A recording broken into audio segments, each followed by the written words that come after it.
Kota Surabaya memiliki sebutan kota pahlawan dan merupakan kota yang memainkan peranan penting pada masa kolonial Belanda. Karena merupakan kota yang penting, Surabaya memiliki jaringan transportasi yang cukup kompleks. Dari sekian banyak transportasi yang ada di kota Surabaya, tram adalah salah satu moda transportasi yang ada di Surabaya. Setidaknya, tercatat terdapat 3 perusahaan kereta atau tram yang beroperasi di Surabaya pada masa kolonial Belanda. Di antaranya ada Stadspoorwegen atau SS, di mana Stadspoorwegen sendiri lebih berfokus kepada kereta api jarak jauh. Berikutnya ada NISM, Nederland Indisch Spoorweg Maskapai, di mana perbedaan antara SS atau Stadspoorwegen dengan NISM, Nederland Indisch Spoorweg Maskapai adalah SS sendiri langsung dari pemerintah Belanda, sedangkan NISM sendiri berdiri di Hindia Belanda. SS sendiri memiliki kantor pusat di Bandung, di mana sekarang jadi kantor pusat PT Kereta Api. Sedangkan NISM sendiri memiliki kantor pusat di Semarang, di mana bangunan ini teman-teman pasti tahu karena bangunan ini sangat ikonik di Semarang, yaitu Lawang Sewu. Selanjutnya ada OS Java Stomtra Maskapai, OJS atau terkadang orang bilang OJSM. Oh ya, menurut bahasa OS dalam bahasa Belanda itu berarti timur. Dengan begitu OS Java berarti Jawa Timur. Jadi simpelnya itu berarti perusahaan Stomtram asal Jawa Timur. OJS sendiri merupakan pengelola beberapa jaringan tram di Jawa Timur. Di antaranya di Surabaya, Sidoarjo, Mojokerto, dan Jombang. Tapi nih teman-teman, karena saking kompleksnya jaringan tram di Jawa Timur, saat itu OJS bukan satu-satunya operator tram di Jawa Timur. Tercatat ada banyak ya di Jawa Timur, cuman di peta yang ku sebutkan tadi ada Mojokerto Stomtram Maskapai. Pastinya ini punya Mojokerto. Di Jombang juga ada teman-teman, namanya Babat Jombang Stomtram Maskapai. Pembangunan jalur tram di Surabaya dibagi menjadi 6 bagian.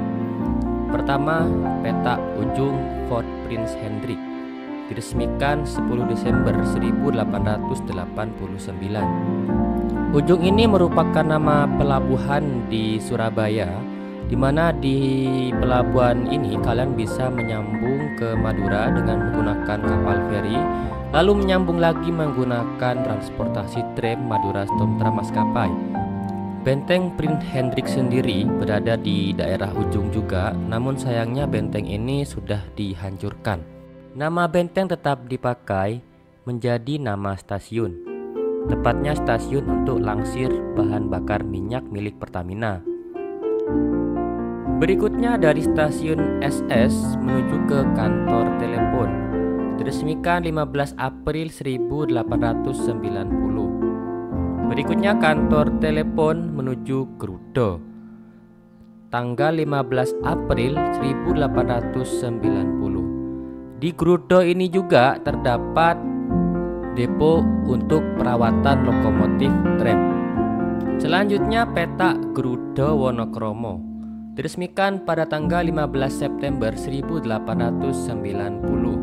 Terakhir, dari Wonokromo menuju ke ujung, diresmikan 27 September 1890. Oh ya teman-teman, untuk di peta ini mungkin ada beberapa yang tidak ada karena peta ini merupakan peta tahun 1943. Pada jalur Wonokromo ujung ini, banyak yang salah paham pada foto tulisan Madura Tram. Banyak yang menyangka bahwa bangunan tersebut adalah stasiun Kamal milik Madura Tram. Sebenarnya, tulisan ini bukan menunjukkan nama stasiun, namun menunjukkan tujuan berikutnya, yaitu Pulau Madura dengan Madura Tram sebagai operator tramnya. Jadi teman-teman, ini bukan stasiun milik Madura Tram, tapi stasiun milik OJS. Stasiun Ujung yang berada di Pelabuhan Ujung Tanjung Perak, Surabaya. Karena pesatnya perkembangan dari OJS ini, maka dibangunlah depo yang baru di dekat stasiun Wonokromo. Tepatnya di belakang Terminal Joyoboyo saat ini. Depo Tram Wonokromo dibangun pada tahun 1913. Transportasi tram juga mengalami modernisasi. Apabila pada awalnya tram menggunakan tenaga uap, pada tahun 1923 mulai dibuka jalur tram dengan menggunakan tenaga listrik. Selain membuka jalur baru, dilakukan pula peningkatan dari yang awalnya jalur biasa menjadi jalur yang bisa dilewati tram listrik. Karena banyaknya kejadian kecelakaan dengan para pengguna jalan lain, jalur tram yang awalnya melewati tengah kota kemudian dialihkan melewati daerah pedalaman dan pinggiran. Sama seperti pembangunan jalur tram uap, jalur tram listrik dibangun dan dibuka secara bertahap. Antara lain, pertama dibikin petak Wonokromo menuju Willemsplein atau sekarang Jembatan Merah. Lalu kedua dari Kayun menuju Hogpalmenland, Panglima Sudirman sekarang. Setelah itu dari Sawahan menuju ke Tunjungan. Setelah itu Willemsplein menuju Tanjung Perak. Willemsplein ini tadi Jembatan Merah ya. Lalu Kayun menuju Jalan Gubeng Stasiun SS. Stasiun Gubeng SS ini merupakan stasiun Gubeng yang kita kenal pada saat ini. Perawatan tram listrik sendiri dilakukan di depo tram Wonokromo, depo tram yang kita sebutkan tadi. Karena perkembangan yang cukup pesat, dibuatlah depo tram listrik baru di stasiun Sawahan. OJS juga memperhatikan kesejahteraan dan kebutuhan pegawainya. Di sekitar bangunan-bangunan stasiun atau depo dibangun rumah dinas untuk menunjang kehidupan para pegawainya. Karena melewati banyak sarana penting di kota Surabaya, maka pada saat itu tram menjadi moda transportasi favorit di Surabaya. Transportasi tram berjalan dengan baik pada saat itu, sampai saat negara Jepang menginvasi Hindia Belanda pada tahun 1942. Semua operasional kereta jarak jauh dan tram dihentikan oleh Jepang. Tidak hanya jalur di Madura seperti pada episode minggu lalu yang dicabut oleh Jepang, namun tram milik OJS juga terdampak kebijakan baru oleh pendudukan Jepang. Pengeboman yang dilakukan Jepang di sungai sepanjang membuat jalur Wonokromo Krian tidak lagi utuh. Jalur Ngalom Krian dicabut oleh Jepang. Hal ini membuat halte Karangpilang menjadi halte terminus.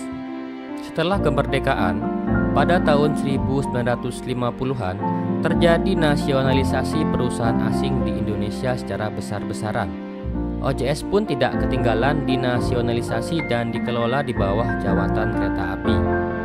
Kini semua jalur dan armada serta aset penting lainnya menjadi milik nasional. DKA ini merupakan cikal bakal PT Kereta Api Indonesia seperti yang kita kenal saat ini. Kondisi pasca kemerdekaan tidak menguntungkan bagi bisnis tram di Surabaya. Tram harus bersaing dengan moda transportasi lain seperti bus dan sepeda.